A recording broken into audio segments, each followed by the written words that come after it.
척박하신 오늘 속에서 함께 하시는 하나님으로 인해 넉넉한 하루를 보내길 원합니다. 하나님 주시는 평안이 가득하길 원합니다. 다 함께 사도신경으로 우리의 신앙을 고백하겠습니다. 전능하사 천지를 만드신 하나님 아버지를 내가 믿사오며 그 외아들 우리 주 예수 그리스도를 믿사오니 이는 성령으로 잉태하사 동정녀 마리아에게 나시고 본디오 빌라도에게 고난을 받으사 십자가에 못 박혀 죽으시고 장사한 지 사흘 만에 죽은 자 가운데서 다시 살아나시며 하늘에 오르사 전능하신 하나님 우편에 앉아 계시다가 저리로서 산 자와 죽은 자를 심판하러 오시리라. 성령을 믿사오며 거룩한 공예와 성도가 서로 교통하는 것과 죄를 사하여 주시는 것과 몸이 다시 사는 것과 영원히 사는 것을 믿사옵나이다. 아멘.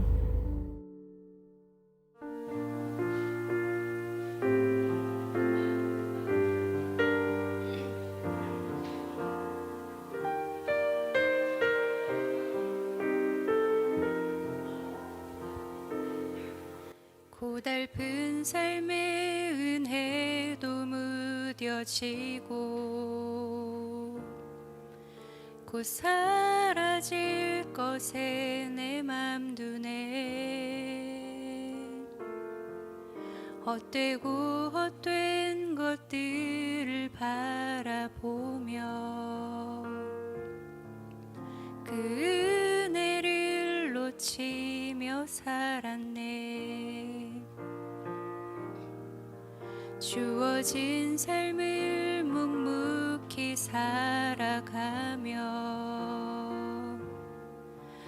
날 붙드신 주 예수를 보내. 사망 가운데 놓여진 나의 삶을 날 건지신 그 이름 예수. 나의 한숨을 바꾸셨네. 주를 향한 노래로 소망의 노래로 나의 눈물을 거두신 주 예수 이름 안에 살게 하소서. 나의 한숨을 바꾸셨네. 주를 향한 노래로 소망의 노래로 나의 눈물을 거두신 주 예수 이름 안에 살게 하소서.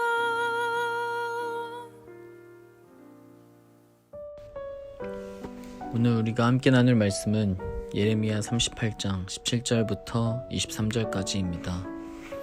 예레미야가 시드기야에게 이르되 만군의 하나님이신 이스라엘의 하나님 여호와께서 이와 같이 말씀하시되 내가 만일 바벨론의 왕의 고관들에게 항복하면 내 생명이 살겠고 이 성이 불사름을 당하지 아니하겠고 너와 내 가족이 살려니와 내가 만일 나가서 바벨론의 왕의 고관들에게 항복하지 아니하면 이 성이 갈대아인의 손에 넘어가리니 그들이 이 성을 불사를 것이며 너는 그들의 손을 벗어나지 못하리라 하셨나이다.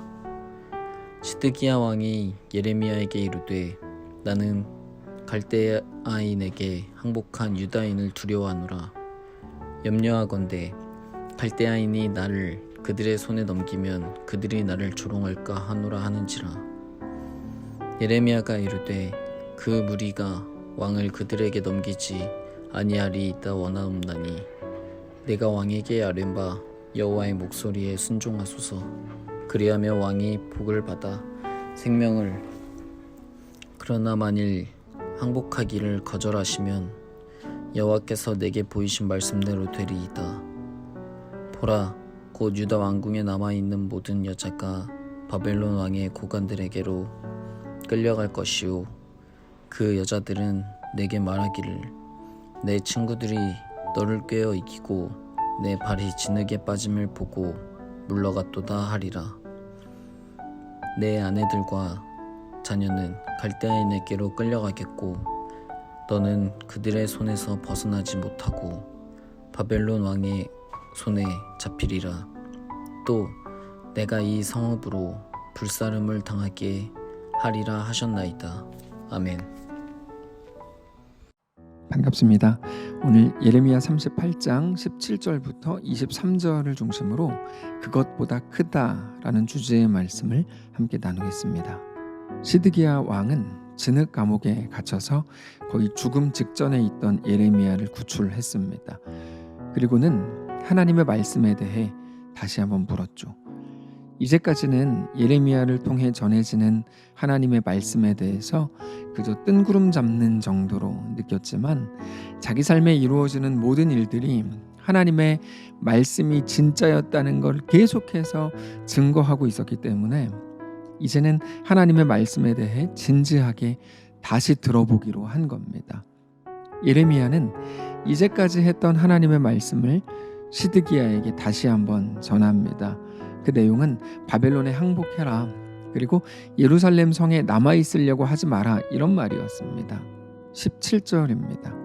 예레미야가 시드기야에게 이르되 만군의 하나님이신 이스라엘의 하나님 여호와께서 이와 같이 말씀하시되 내가 만일 바벨론의 왕의 고관들에게 항복하면 너의 생명이 살겠고 이 성이 불사름을 당하지 아니하겠고 너와 너의 가족이 살려니와 너가 만일 나가서 바벨론의 왕의 고관들에게 항복하지 아니하면 이 성이 갈대아인의 손에 넘어가리니 그들이 이 성을 불사할 것이며 너는 그들의 손을 벗어나지 못하리라 하셨나이다. 자, 그런데 바벨론 침략 시기에 이런 말을 한다는 것 자체가 어쩌면 완전히 매국노로 찍힐 수도 있는 그런 말이었을 겁니다. 상식적으로 하나님이 주신 것들을 생명을 다해서 지켜내야죠. 이게 이제 많은 사람들이 생각하는 사명이거든요. 나에게 어떤 주신 것이 있다, 그거 지켜내야 되고, 어떤 거를 맡기셨다, 그거 사수해야 되고. 근데 하나님의 말씀, 하나님의 명령은, 하나님이 우리에게 주신 사명은 그런 게 아닙니다. 하나님은 우리에게 그것들을 통해서 우리를 얻으시겠다고 말씀을 하시는 거거든요. 심지어 이스라엘 나라라고 해도 그것을 끝내 싸우고 투쟁하면서까지 지켜내야 하나님이 원하시는 사명을 감당하는 게 아니고, 그 속에서 그것들을 통해서 하나님께 나아가는 거, 하나님 앞에 무릎 꿇는 거, 하나님이 나의 전부입니다 고백하게 되는 거, 그게 우리에게 맡겨진 사명이라는 겁니다. 그래서 오늘 본문에 나오는 이 말씀이 모든 민족과 모든 상황에 똑같이 적용돼야 되는 게 아니라는 것을 알고 들으셔야 되는 거죠. 나라가 침략을 받았을 때 무조건 항복해라, 나라 뺏겨라, 이런 말이 아닌 겁니다. 하나님의 말씀이 천편일률적인 것이 될 때 그거를 보고 율법이라고 부릅니다. 그러나 하나님의 말씀은 율법이 아닙니다. 하나님은 인격적인 분이시죠. 하나님은 우리의 모든 정황을 다 아십니다. 우리를 지으신 창조주시거든요. 그래서 그 정황에 맞게 그때그때 하나님이 주시는 마음을 따라서 우리 삶을 그렇게 만들어 나가야 되는 거죠. 다만 오늘 본문에서 중요한 거는 바벨론에게 항복하라고 하는 하나님의 메시지인 겁니다. 하나님께서 왜 바벨론에게 항복하라고 하셨을까요? 바벨론이 그렇게 좋은 나라이기 때문이었습니까? 그렇지 않습니다. 바벨론도 그들의 죄악으로 인해서 곧 멸망하게 될 겁니다. 그러나 하나님의 관심은 바벨론에게 있는 게 아니고 하나님의 백성인 이스라엘에게 있었죠. 그들이 바벨론에게 지고 포로로 지내는 동안에 그들은 고민하게 될 겁니다. 그러면서 생각을 하게 되겠죠. 자기들이 누군지, 자기들이 왜 여기에 있는지, 자기들이 누구의 백성인지, 그들의 주인은 누구인지를 생각을 하면서 다시 깨닫게 될 겁니다. 그러려면 바벨론으로 끌려가야 됩니다.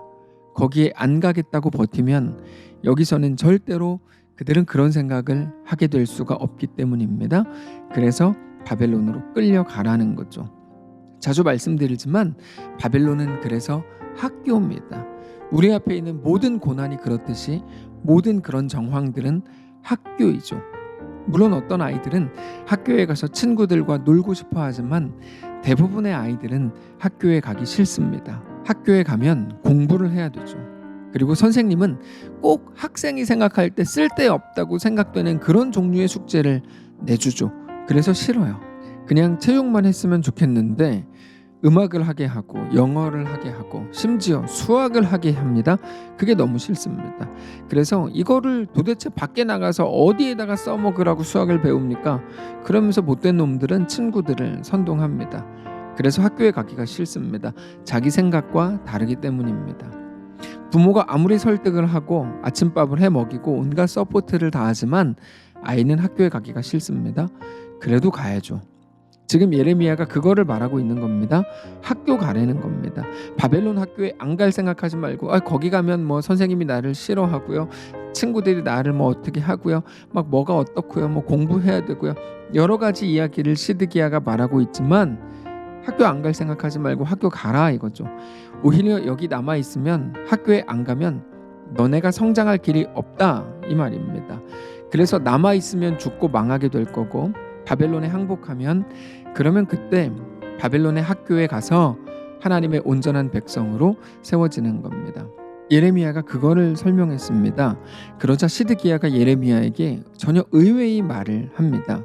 나는 바벨론에게 항복한 우리 민족 사람들이 두렵다. 바벨론과 그들이 이미 한편이 되었을 텐데 나를 유대의 왕이었다는 이유로 같은 동족이 더 괴롭게 죽이면 어떻게 하냐. 나는 그게 너무 괴롭다. 이런 말을 하죠. 19절입니다. 시드기야 왕이 예레미야에게 이르되 나는 갈대아인에게 항복한 유다인을 두려워하노라. 염려하건대 갈대아인이 나를 그들의 손에 넘기면 그러니까 유대인들의 손에 넘기면 그들이 나를 조롱할까 하노라. 나를 조롱하면서 때리고 오히려 괴롭게 죽이는 거 아니냐 이런 말이죠. 충분히 할 수 있는 걱정입니다. 그러나 예레미야의 이어지는 말을 보면 사실 충분히 할 수 있는 걱정이 아니었다는 걸 알 수 있습니다. 20절입니다. 예레미야가 이르되 그 무리가 왕을 그들에게 넘기지 아니하리이다. 원하옵나니 내가 왕에게 아뢰는 바 여호와의 목소리에 순종하소서. 그리하면 왕이 복을 받아 생명을 보전하시리이다. 그러나 만일 항복하기를 거절하시면 여호와께서 내게 보이신 말씀대로 되리이다. 자, 이런 말입니다. 하나님께서 말씀을 보이셨지만 그대로 될 수도 있고 혹은 하나님이 나에게 주신 말씀과 다른 그림들이 다른 하나님의 이끄심이 있을 수 있다. 그건 오늘 당신이 하나님의 말씀을 어떻게 청종하고 순종하느냐에 따라 달라지는 거다라고 말하죠. 예레미야의 말은 이겁니다. 그러므로 왕께서 걱정해야 되는 거는 왕이 말했던 그런 게 아니고 하나님의 음성, 하나님의 목소리를 듣지 못할까? 하나님께 순종하지 못하게 될까? 하나님의 말씀에 충성하지 못하게 될까? 그거를 걱정해야 됩니다. 지금 뭐를 걱정하고 있습니까? 이런 말이죠. 왜요? 왕의 살고 죽음은 배신자들에게 속한 게 아니고 하나님의 붙드심과 은혜에 따라 달라지는 것이기 때문입니다. 전쟁은 나에게 속한 게 아니라 하나님께 속했다는 찬양 가사와 같죠. 근데 이거는 매일같이 우리에게도 동일하게 다가오는 말씀입니다. 우리는 눈앞에 있는 현실이 우리를 살고 죽게 한다고 생각합니다. 모든 것이 우리의 머릿속 계산으로 이루어집니다. 누구나 그렇습니다. 그러나 오늘 예레미야가 전한 이 말씀을 기억하십시오. 바벨론에게 당신을 넘기는 사람들, 혹은 당신을 조롱할 수도 있는 이미 배신했던 사람들, 혹은 바벨론 자체는 우리를 죽이거나 살릴 힘이 없다는 겁니다. 오직 하나님이 우리의 생명의 주관자라는 거죠. 근데 우리는 너무 자주 당장 내 눈 앞에 있는 것이 모든 것을 결정한다고 믿습니다. 눈앞에 있는 사실들, 눈앞에 있는 현상들을 가지고 모든 것들을 판단하는 겁니다. 그러나 성경은 하나님을 통과한 시선을 우리에게 요구하십니다. 바로 그거, 우리 앞에 있는 상황과 모든 현실보다 더 크신 분이 우리 하나님이시기 때문입니다. 오늘의 말씀이 결국 그겁니다. 시드기야 왕은 당장 눈앞에 있는 현실을 보면서 여러 가지가 두려웠습니다. 하나님의 말씀에 대해서 늘 머뭇거렸던 이유가 바로 그것 때문이었습니다. 그러나 예레미야는 시드기야에게 오늘 본문을 통해서 하나님은 그것보다 크다. 하나님은 당신이 걱정하고 염려하는 어떤 이유들보다 크다. 그것들은 당신을 죽이거나 살릴 힘이 없다. 오직 하나님이 우리 생명의 주관자다. 이 말을 하는 겁니다. 로마서에서 바울이 하는 말과 같은 거죠. 로마서 8장 36절입니다. 기록된 바 우리가 종일 주를 위하여 죽임을 당하게 되며 도살당할 양같이 여김을 받았나이다 함과 같으니라. 그러나 이 모든 일에 우리를 사랑하시는 이로 말미암아 우리가 넉넉히 이기느니라. 내가 확신하노니 사망이나 생명이나 천사들이나 권세자들이나 현재일이나 장래일이나 능력이나 높음이나 깊음이나 다른 어떤 피조물이라도 우리를 우리 주 그리스도 예수 안에 있는 하나님의 사랑에서 끊을 수 없으리라. 사랑하는 성도 여러분, 오늘 이 말씀을 마음에 꼭 새기시기를 바랍니다. 어디에 계시든지 어떤 상황에 처하셨든지 그것들의 힘을 과대평가하지 마시고 오직 하나님이 모든 상황 속에서 여전히 우리의 아버지, 우리의 주인, 우리의 왕, 우리의 생명의 주관자가 되시는 것을 기억함으로 우리의 오늘의 삶을 넉넉히 주 안에서 살아가게 되는 귀한 성도들 되시기를 바랍니다. 기도하겠습니다. 살아계신 하나님 감사합니다. 여러 가지 상황으로 인하여 두려워하고 있을 많은 성도들을 찾아가셔서 위로하시고 붙드시고 하나님의 놀라운 은혜 아래 거하게 하옵소서. 우리가 정말 두려워해야 되는 것, 우리가 정말 신경 써야 되는 것, 정말 사랑해야 되는 것, 정말 소망해야 되는 모든 것이 오직 하나님께 속한 것임을, 하나님임을 기억하며 우리에게 허락된 오늘을 넉넉한 믿음으로 살게 하옵소서. 주인 되신 살아계신 예수님의 이름으로 기도합니다. 아멘. 사랑하는 성도 여러분, 하나님께서 오늘 하루를 우리에게 허락하셨습니다. 믿음을 가지고 우리에게 허락된 오늘을 넉넉히 살게 되시기를 바라고, 또 내일 주일입니다. 거룩한 주일, 하나님 앞에 나아가 귀하게 경배하고 기쁨으로 우리 삶을 회복하는 귀한 날 되시기를 축복합니다.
주옵소서.